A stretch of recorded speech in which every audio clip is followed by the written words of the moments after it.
not, where are you going with that, particularly since it is so related to mental health? The grants that the state has put out,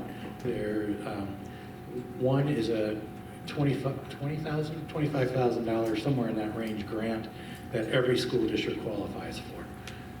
And then there's another segment of the grants that are much larger. You can ask for a couple $100,000 if you wish, but those are competitive. And I'm going to speak to our colleague, Rick Musselman, who is in Midwest, who very correctly points out that our students and our kids' safety shouldn't be a competitive measure. We shouldn't have to compete against other schools and other districts for funds to keep our schools safe.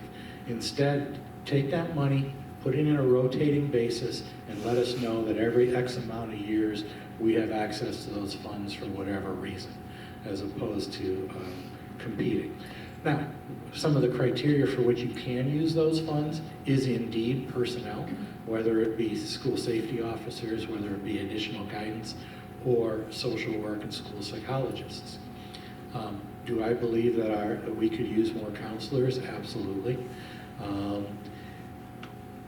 We're having a hard time finding social workers and psychologists even if we had the money. We talk about a teacher shortage. There's a pipeline shortage in that field as well. And so Dan didn't mention that his two officers were former Lewisburg officers that he scooped up from us. Well, good for him. And we in turn have been able to refill those positions. But unfortunately, that's my fear. My fear is that we're going to end up, we have the need, we may have the money, but are we going to have the people to fill the positions? I agree very much with Steve on these points.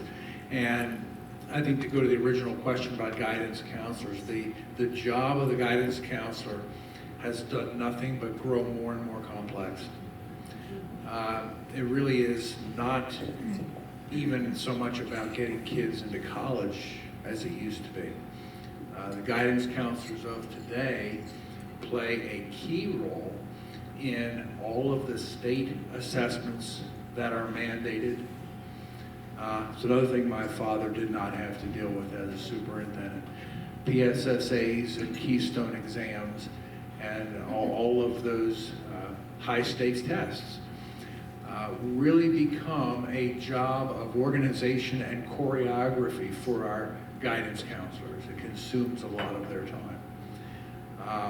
Could we use more guidance counselors? Absolutely. But if we categorize the actual need and whether we title a position guidance counselor or social worker or psychologist, this was one of the reasons we opted to go the route of school police officers, because title or no title, we were looking for the right individuals who could interact and interface with the students without a lot of that structural job description that pulled them away.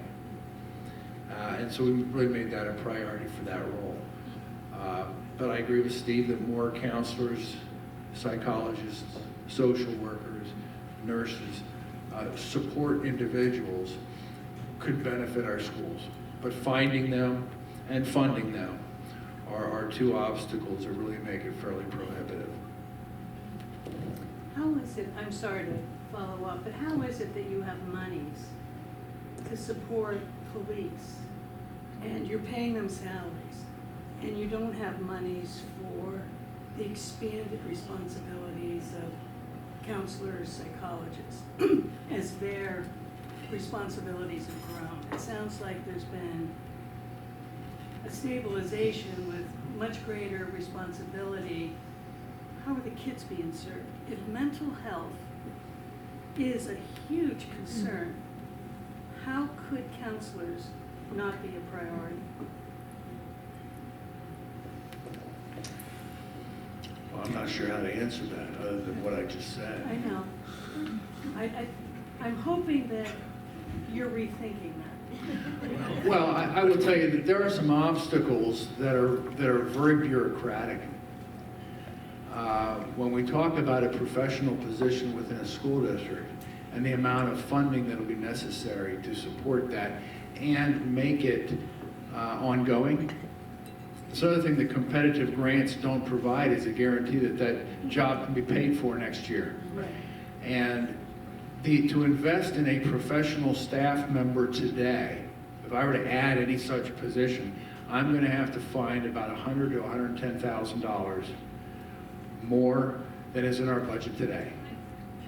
By hiring part-time police officers as support staff members, I can afford 3 or 4 of those positions for the same amount as adding one other professional position. Thank you.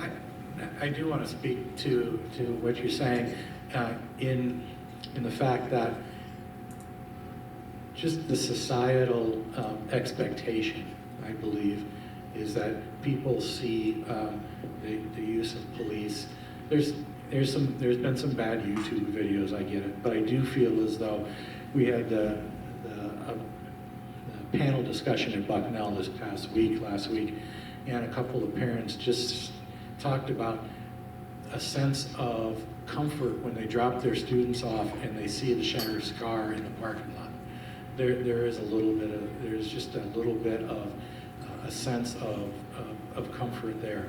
But I also want to speak to the idea of the officer in the building, and that as many of our institutions are being chipped away at, public education gets a bad rap here and there, other public institutions, so too do police. And I think we have to remember that every single profession has some folks who probably don't belong in that profession, who maybe bring a black eye to that profession.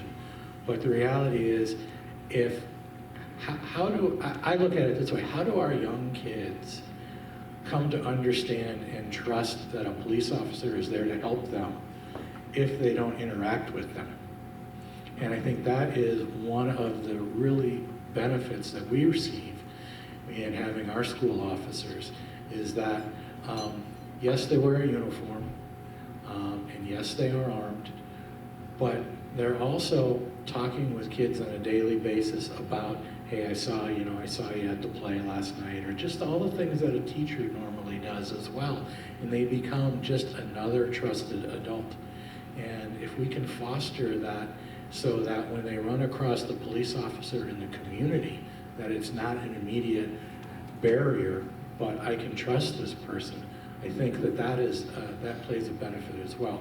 And I know I've had an experience now for 20 plus years with officers, and whenever I've hired one, my first question is, what experience do you have coaching your kids, coaching your neighbors' kids?